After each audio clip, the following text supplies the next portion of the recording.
Pemirsa, masih bersama kami di Presisi Pagi.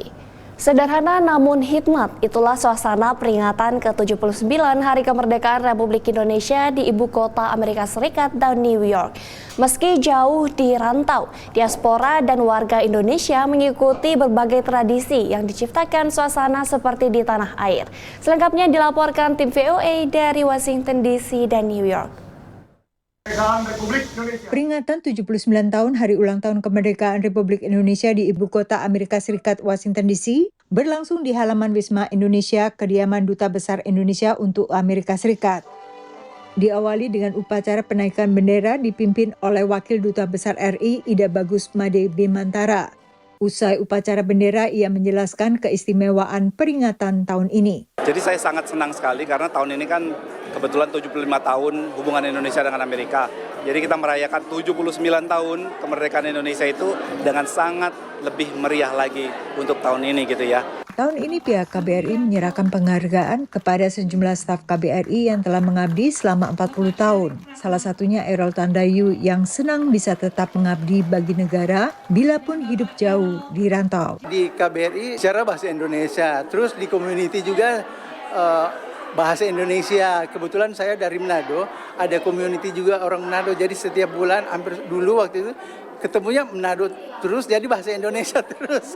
Acara peringatan lalu dilanjutkan dengan tradisi pemotongan tumpeng yang kemudian diserahkan kepada tokoh Indonesia di wilayah ibu kota Amerika Serikat. Seperti halnya di tanah air, panitia peringatan kemerdekaan Republik Indonesia ke-79 di ibu kota Amerika Serikat ini juga mengadakan berbagai lomba, seperti lomba makan kerupuk, balap karung, dan sejumlah lomba lainnya. Tapi aturan perlombaan tidak seketat di Indonesia. Kita ada 6 lomba, balap karung, makan kerupuk, goyang balon, sarung estafet, terus water cup and toilet paper, dan terakhir lempar sapu tangan. Ini kelasnya ada untuk anak-anak, paling banyak ini sangat seru anak-anak. Karena sekedar untuk hiburan bagi peserta, termasuk anak-anak. Kalau hadiah kita nggak usah mulu-mulu, hadiah yang penting senang. Terutama kita kasih voucher sama mungkin Indomie. Alhamdulillah kita senang karena ini spontan, ya played by ear, semua kita sosialisasikan di IG-nya KBRI, ternyata spontanitas masyarakat juga alhamdulillah antusias mendaftar, dan anak-anak kecil yang sangat senang tadi lihat kerupuk, orang tuanya juga ikut menyambut, malah ikut bantu. Para peserta tampak antusias, termasuk dengan lomba makan kerupuk. Kind of easy, because I just took big bites and then I just threw it to the ground, and I was going against 3-year-olds. Yeah, I've done it before in Indo, but last time I didn't win. In Indonesia, the people are more experienced and faster. I like it because I won first place. Kinda do, but I kinda don't either. As long as it's fun. Namun perayaan tidak berhenti di sini. Menurut Wakil Dubes, perayaan akan dilanjutkan dengan berbagai kegiatan lain berbarengan dengan peringatan 75 tahun hubungan diplomatik Indonesia-Amerika. Dan di tanggal 25 itu puncak acaranya yaitu festivalnya, Wow Indonesia Festival, yang akan diadakan di depan Capitol Hill. Sementara di New York, peringatan kemerdekaan Indonesia berlangsung sederhana tapi hikmat, juga diawali upacara bendera dipimpin Konjen RI untuk New York, Winanto Adi. Peringatan di New York di ruangan Pancasila kantor KJRI New York dihadiri sekitar 100 orang, termasuk diplomat Indonesia dari KJRI maupun perutusan tetap RI untuk PBB, keluarga mereka, serta perwakilan masyarakat. Dari Washington DC dan New York, Yuni Salim, Eva Masrieva, Naratama, dan tim VOA. Pemirsa, setelah Konvensi Nasional Partai Republik diselenggarakan pada pertengahan Juli lalu, kini bergantian Partai Demokrat yang akan menyelenggarakan konvensi mereka. Apa yang diharapkan dari konvensi ini dan bagaimana kegiatan ini akan mengubah lanskap politik Amerika Serikat? Berikut kita simak laporan dari tim VOA.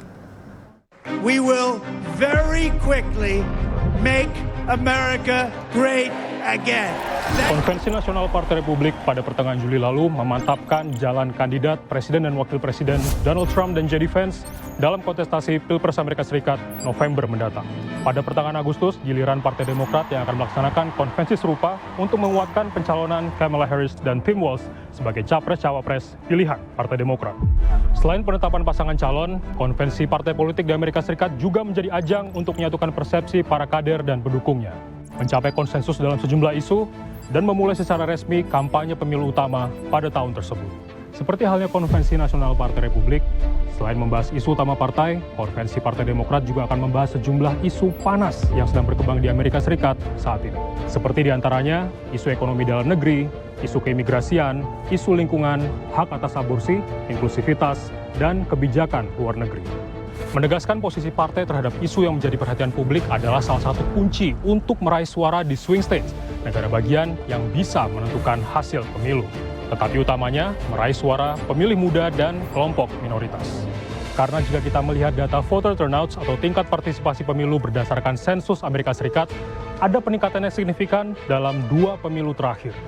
Pada pemilu kali ini, suara anak muda dan kelompok minoritas diperkirakan akan menjadi kunci kemenangan pemilu.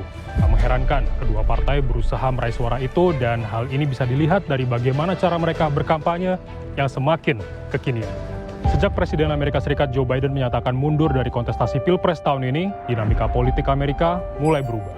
Berdasarkan data sejumlah lembaga survei, calon yang menggantikan Biden, Kamala Harris, memiliki kans lebih besar untuk bersaing dengan Trump. Meski masih dalam margin yang kecil, tetapi kesempatan ini lebih besar dibandingkan ketika Biden masih menjadi calon utama Partai Demokrat.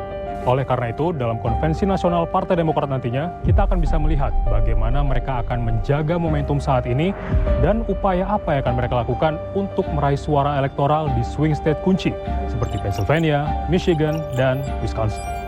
Dengan posisi Partai Republik yang cenderung fokus terhadap isu pemulihan ekonomi dan hukum, sementara Partai Demokrat dengan isu keadilan sosial dan inklusivitas, hari-hari berikutnya akan menentukan dinamika politik Pilpres Amerika Serikat.